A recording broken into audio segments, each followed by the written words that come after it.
So I know I don't have a microphone. I know that I might be quiet.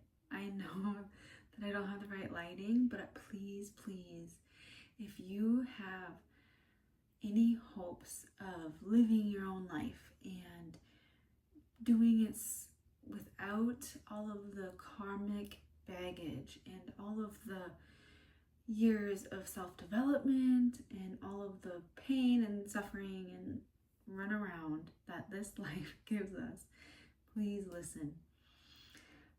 I just have this so potent in my field right now and in my life, and I just have to give it to you guys. I just have to speak it out loud because that's how we learn, and that's how we learn from each other. And it's like the most ancient thing we can do, which is storytell. So here we go. Please, if you have any hopes of getting rid of those painful cycles that I was just saying, the biggest and best thing to do is to see your codependency. When we repeat relationships that do not end up working out, that were dramatic, that were not what we wanted them to be, there's always a lesson. You know, even in Zen Buddhism, it's not that you're in the right or wrong relationship, or we don't ask, is this the right person for me or not? It's, what are you here to learn? You know, should you get divorced? Should you get married? Should you be with this person? Should you move away? Should you do this, that? It actually doesn't matter. Those questions are not the right questions to be asking. The right question to ask is, what is here for me? Because if you're still in the experience, it means that that's the right thing that you should be experiencing, because there's still a lesson to be learned. And once that lesson is done being learned, then you will naturally move out of that experience. You will have the conviction to just make the decision and be done with it. You are one decision away from a new life, always, in all ways. We are all one decision away from a new life, but that takes the belief that we deserve that new decision, or that we can make that new change happen, or that we can become this new person. And that belief changing is why we have to go through all that karmic upheaval and the evolution and the personal development in our lives. But you can bypass all of that. We can bypass it. We can transmute, and you need to know this, that you can transmute it, because you don't have to sit in the suffering. You don't have to just wait until someone else decides, because that's not how it works. You're going to have to be the one that decides. And so instead of asking and begging the people around you to be who you want them to be, or to make the decisions or make the changes that you think that you deserve, which that you know you deserve, right? It's not actually about advocating for yourself, because the people that are doing and maintaining those parameters around you don't care about how they affect you. They're there to teach you the lesson. If they really could evolve with you, then they would naturally do that, and then you wouldn't have to advocate for yourself. You wouldn't have to convince them that you deserve to be respected. You wouldn't have to convince them and come up with a really good argument for why you deserve your needs to be met, right? I think advocacy and, advocate for yourself. Learn to express what you need. I've worked with domestic violence, and I know that that actually backfires. You know, like when someone is so bent on making you their victim, they will do that. It doesn't matter how good your argument is. The only thing that we can do when we are coming into our own oneness is to change the way that we believe about ourselves And I can sit here and tell you that you need to believe that you're worthy, and that you need to believe that you're capable and that you deserve better. But those things you have to learn for yourself. Those things come from walking the path of being mistreated until you get so sick of it, and until you start all of those questing, you start questing on your own. And it's in that place that your own soul and your own psychic understanding of yourself, from the way that it's been wounded in this world so far, begins to evolve towards the original soul blueprint, soul consciousness that you came from. So I always like to think of it like this. If we have this is the world, right? This is the world. And imagine an upside down triangle.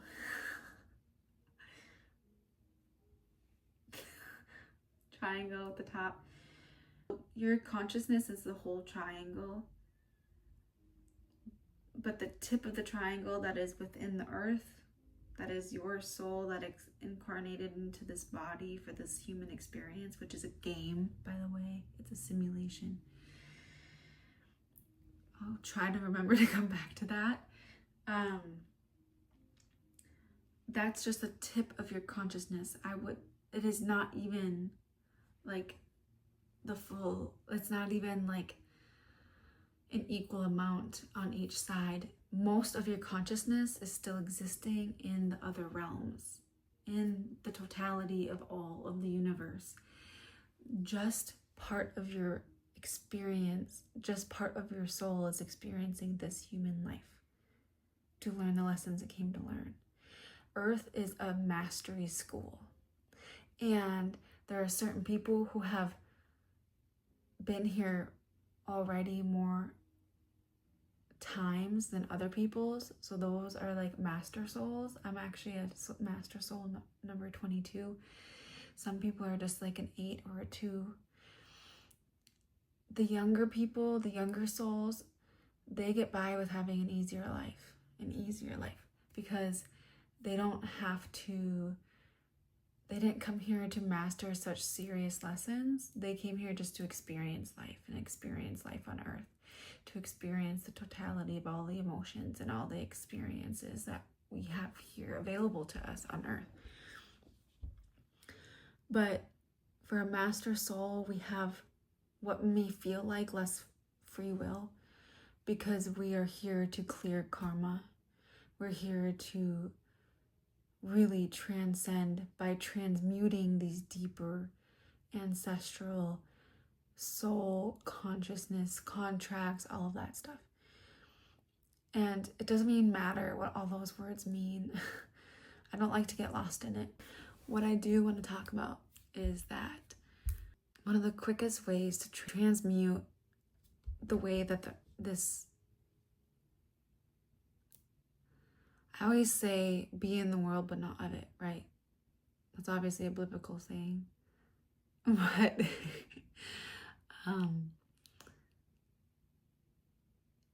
being in the world means that we've been broken to be here. Just coming into this body and being born in ways that are not consciously held, that are not holding our consciousness in the sacredness that it is, means that we already have woundings just by being here. That has nothing to do with even the people that the families that we incarnated into, or the experiences that we've had in our lives. And I'm telling you, because human beings are relational, because we cannot survive without one another, and especially because we live in a world where survival is so heavily triggered in us, so that we stay in fear and lack, so that we continue and get stuck in these patterns of our woundings. That's what it's designed to do this. So the quickest way to transcend and transmute the woundings that we've accumulated in this lifetime and probably other lifetimes is to mitigate your codependency. I don't even like to use that word. I'm kind of sick of that word, but I'm still trying to think of a new word. Let me think of what I need to say next, or what needs to come through.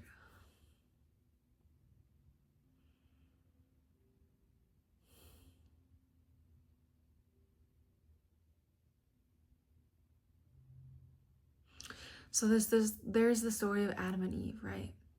That's not even like the right story. Obviously, it's an overlay. It's a delusion. So I've been reading with Sweetgrass for a second time, and in that, the indigenous story is that Sky Woman fell from the sky, and that at that time there was no earth for her to land on. And so all she could do, my phone is plugged in, so I'm just like, I have a terrible setup right now, so I'm sorry if that's distracting. So Sky Woman fell from the sky, and she's floating in the water, separated from her family, from her consciousness, right? We come into this earth. And she is beloved by the animals. The animals already know what it means to live in synchronicity, in reciprocity, in true union with one another and with themselves. And so they begin to try problem solve. And one of them says, I think I've heard stories of there being earth or land at the bottom of the ocean. And so one by one, they start going under, but it's so far, so deep that they either come back up or some of them don't come back at all. And the very last of them, I think it was the muskrat. I'm sorry, I don't know all the details. I'm not a detail person. The muskrat, which they believe, all the animals were like, well, you're the weakest of us all, you're the littlest of us all. We don't expect you to do it. But there was no one else left to try. And so the muskrat goes down and down and down, and right before he uses the last of his breath, he sees and grasps onto some dirt or sand. And as his body naturally floats to the top, everyone that greeted him was like, oh, he made it. And then they see he's not alive. And so they're crying and weeping for all of the friends that they've lost. And Sky Woman sees that his hand is closed. And she pries it open just a bit. And there was the start of her land, the new land.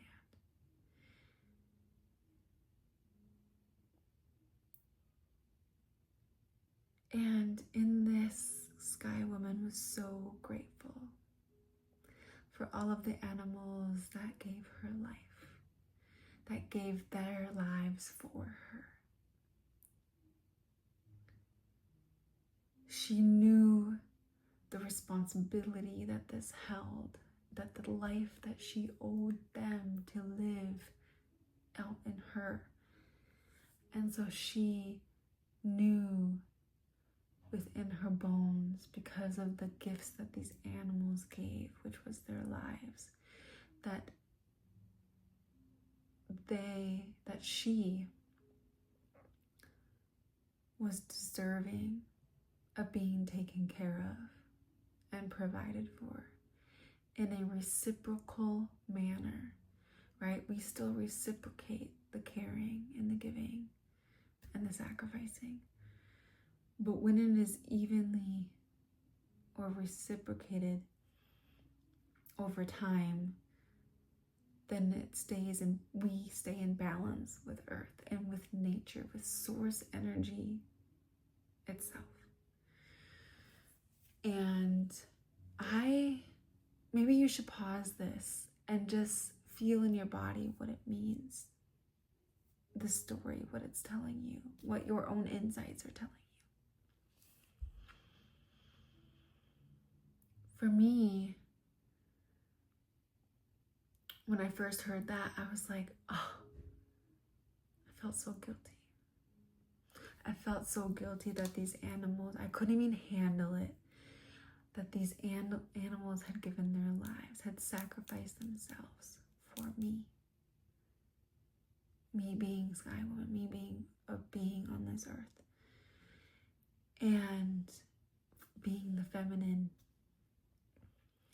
I had distracted myself. I had to dissociate from it because I am so conditioned to be needed, not to be received. And I think most women can agree to this, and even most men. Look, the divine masculine and the divine feminine is existing in all of us. This is where we get the divine union. There is no unity without both of us. But there is also no unity if we keep trying to erase the other. You cannot get rid of women and the vulva and the sacredness of creating life.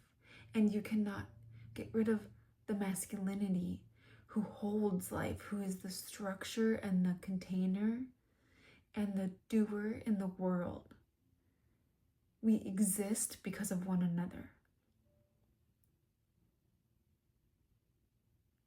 It is said that the man's sperm creates the first spark of light in that new embryo. But then it is the woman who brings it forth and nourishes it into creation. But a woman can't create that first spark without the man, and the man can't create a baby without a woman. This unity, this remembrance that we are whole, all in our own sovereignty, that we hold the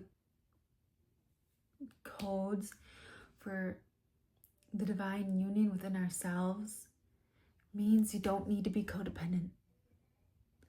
It means that remembering that being in your wholeness will call up the men or call the women to do what they do to create for you. It is a reciprocal relationship that we're all remembering right now. Wait. That is made in braiding the sweetgrass is how different and contrasting the story of Sky Woman is, to know and then lead with the knowing that we are in reciprocity with life and that we are provided for naturally by life, the life force that's already here on this planet, right? If we knew that, instead of the Garden of Eden, where Adam and Eve are reprimanded and the woman Eve is cast out to go survive in the wilderness by herself, face starvation and hunger and the dangers of the world alone, while the man has to stay there. You see, they already split man and woman, the psyche in the psyche, and they do this now, even in birth, okay? By medicalizing birth and taking it out of the home, they have inserted some other authority to do harm against the woman, while the man, who's the protector and who's supposed to maintain the perimeter, and the other family members who are supposed to welcome and do the same thing and all watch as the woman is harmed and the baby is harmed, okay? I can't go into that right now, but I just thought of that parallel. Sorry. Okay.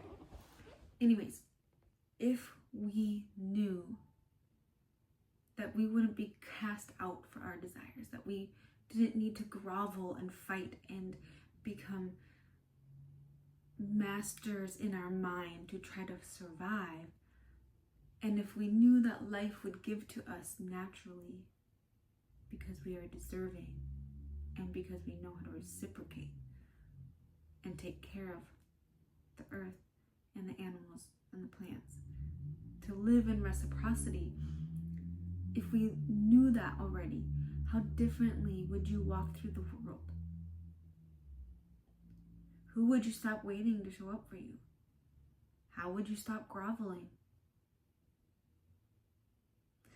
Earlier, I told you some questions that like, oh, those aren't always the right answer. Not always the right questions to ask. This is the right question to ask, along with what is here for me still. Because that will bring you to the answers to the things that you need to do to remedy whatever is disaligned in your own being and learn the lessons you need to learn so that you can get out of the situation, so you can evolve beyond it. But if you're gonna end this whole division in your being between male or female, right or wrong, this dichotomy, black and white, races, gender, religion, whatever, all of it, it's all a scam. It's all an illusion. And if you want to live in your sovereignty, you have to drop into being. And that's what I teach here. So make sure to, subscribe or do whatever the fuck. But dropping into being is the best way to transmute quickly. Now, let me tell you why. When we are rooted in ourselves, all of those distortions that I talked about would not have anywhere to root. Because we're rooted there. We are, our soul. So if we are in direct alignment with our own experience, then we get to enjoy the journey without so much suffering. And yes, sometimes that's part of the deal, okay? Like, I'm not saying that you're not gonna still feel uncomfortable sometimes, but I do think that we can learn to move before it gets to become a crisis. I think we can learn to experience the intuition and to allow the intuition and to hear it without silencing it and numbing it and all of the things that we do in our modern world, because we don't believe in our capacity to be a conduit, to be a vessel. If you were just rooted in this right here, you would see through all the bullshit immediately. You would have no desire to go experience another toxic relationship that's gonna lose you 2 years of your life. You would have no desire to go work for some asshole that doesn't actually care about you as a human being, right? Those paradigms are done and over with. And thank God, thank you to all of the beings who were there in the time that it wasn't manifest yet.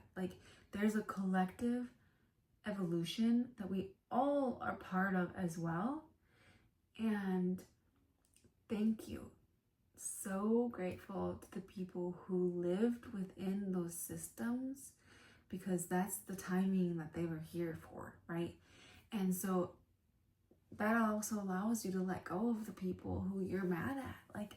They don't get it. They don't see why I don't want to work a job, or they don't see why can't believe that they were at the same place for 50 years. Yeah, because that was their blueprint at that time. That was what they were given to live within. And they probably hunted them out because they probably knew that they wanted better, but we are lucky to be in the system that we're in right now where we get to create that.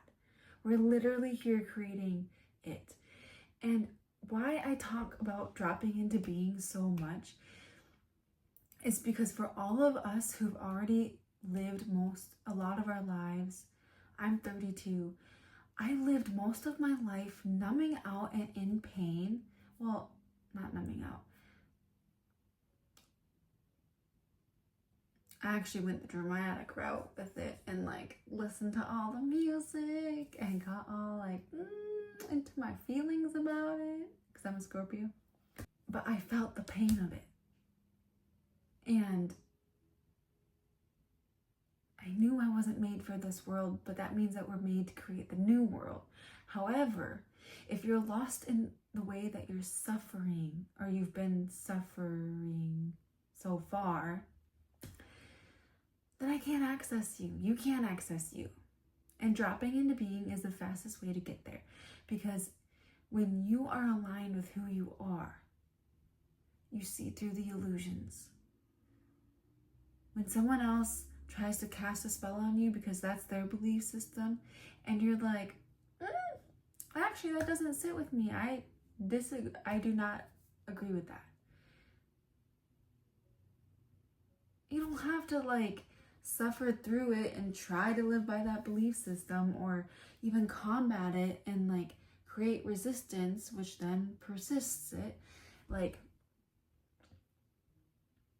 you're just like, no thanks. And then you go create what you're meant to create in here in this life. And that's the important part. So we have to, and I'm talking about myself too, you guys, like I am going through it right now. That's why I'm so fired up about it. I need to stop forgetting who I am. Now I'm starting to tear up. You need to stop forgetting who you are. Because we have something to do now. Like, do you guys like sci-fi? I love sci-fi fantasy. I grew up on it, right? But it also showed me what more is possible. And that people do live by their intuition. They do live by these different gifts that we don't understand or that we aren't tapped into, but we can be. If you believe it, again, just believe it. Like, get to going to the fastest route. Like, this is something I do at night. I say to the universe, like, and to my higher self, actually, this is what I'm saying, to my higher self. Please show me, while I'm sleeping, please show me what I need to learn next. What is it that I need to integrate next? What is it that I need to be shown? Please activate the next step for me. So I'm here for it. I'm ready for it. And then you just let it happen. But you have to give it permission. You have to give your guide and source to work, to God. You have to give God permission to work on you, to work in you. And I think you have to give yourself permission that you're ready. Like, you have to give yourself permission to be ready. You don't need to read any more self-help books. You don't need to experience any more uncomfortable situations. You don't need to scroll looking for the right thing that's just gonna break you open, break yourself open. If you want it. And if you don't want it, then I guess you're gonna keep doing that until you want it. You know, it is a Zen Buddhist teaching to say that we are always actually choosing our reality. And a lot of people will be like, I'm not doing that. I didn't want this to happen to me.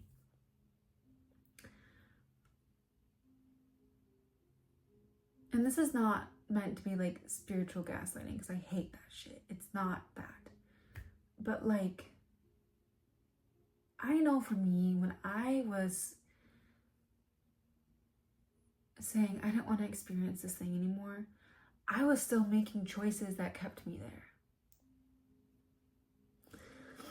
And a lot of times I would even defend those choices, like to the nth degree.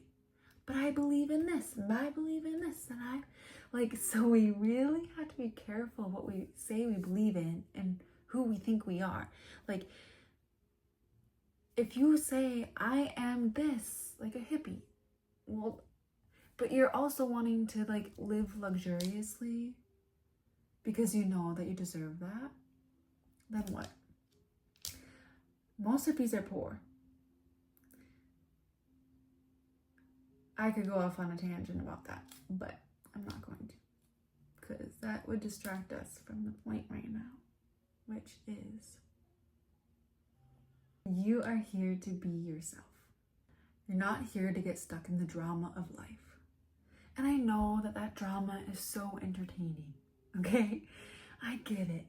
We get addicted to the drama. Oh, can you believe that this person did this? And oh my God. And then and they said this to me and I could never.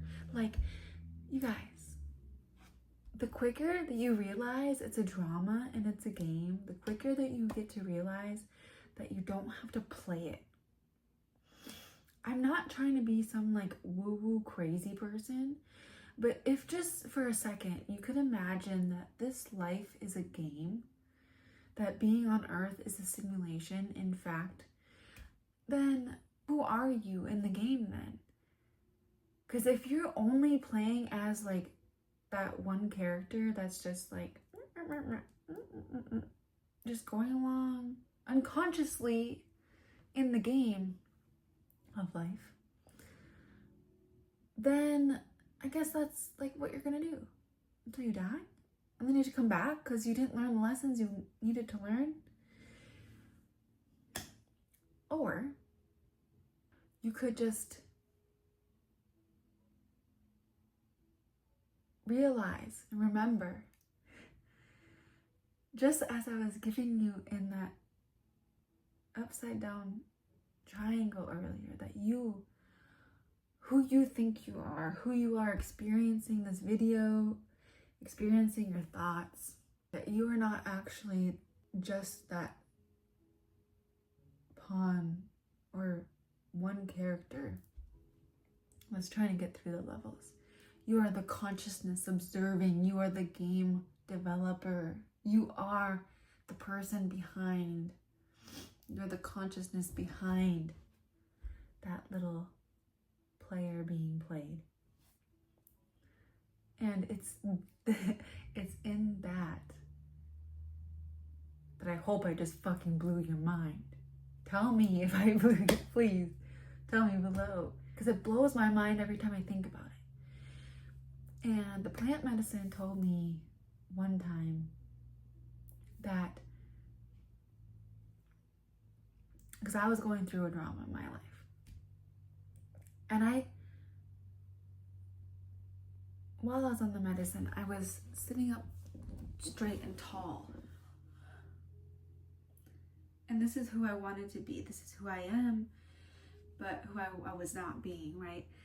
And I said, but what about this drama? What about this one? What about this one? Why does this keep happening? Why can't I just be done with that? I wanted to be done with that. Why is this still happening? And I said, well, you done with it? Are you done with it? Remember, you're a decision away. See, the thing that we avoid on our self-development path is actually making the decision. Because then that's where the self-evolution happens. It's not in the staying and the compromising and the, like, you know, when I was staying in a relationship that made me feel very conflicted and compromised in my own being,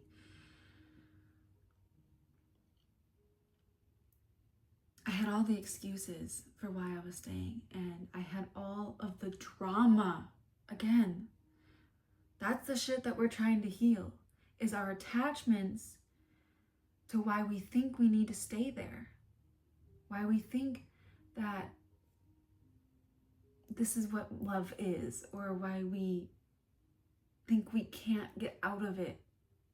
We don't think we're strong enough, or we don't think, I mean, I don't know, man, you guys, these things are so complex. I can't even try to give you the examples because those are yours to like sift through.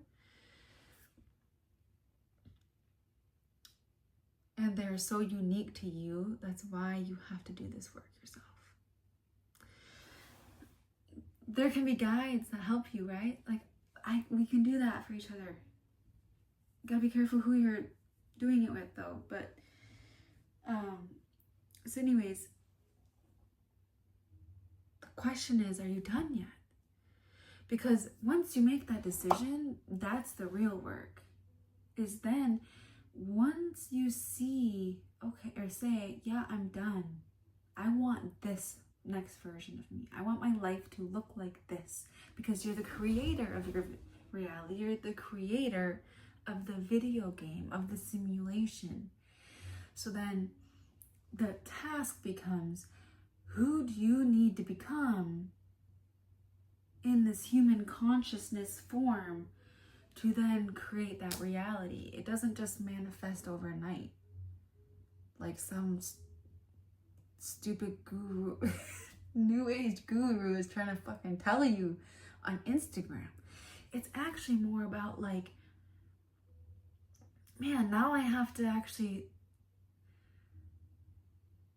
let go of those things that I'm addicted to, or that I allow to keep me small. And I have to let go of my attachments to these things, these people, these patterns. And so that I have to then be who I'm meant to be. And that is the discipline and the devotion to your own consciousness by dropping into being that you don't, it's not a skill that you've developed yet. Otherwise you'd already be there living it. So it's okay. It's okay that you're not yet, like, it's okay to admit that you're not where you want to be. Like, you have to be able to admit that. And being able to see then where the decisions and the habits that you're making are no longer serving you, because they're serving you up on the platter to someone else. You're being served. So if you're tired of being the meal for someone else and you want to just be the one experiencing it, experiencing life and living in your own genius that you came here to live in. I know you've sensed it, because if you're anything like me or an intuitive, you know you've had these sensings your whole life. Or maybe you hear things, or you visualize things of what that can look like for you. It's time to live it. It's time to live it.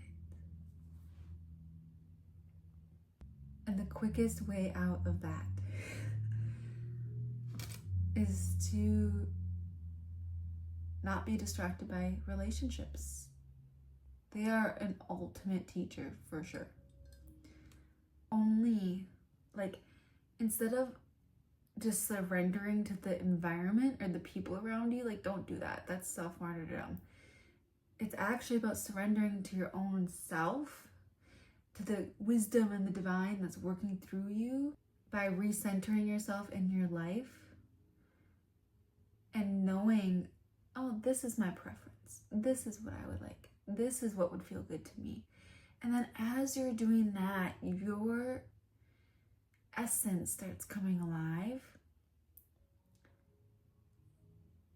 And then you can use relationships to like bounce off of, right? Like you're like, you meet someone new, you're like, oh, do I like this type of experience? And then you learn about yourself. Okay, I have given you a lot of food for thought, and I hope that was helpful. So please join me to drop into being, where we get to remember our essence. Okay, it's what you're here for, and it's safe to be you now. Whenever you decide that you're ready and willing, when you're ready, I will see you on the inside.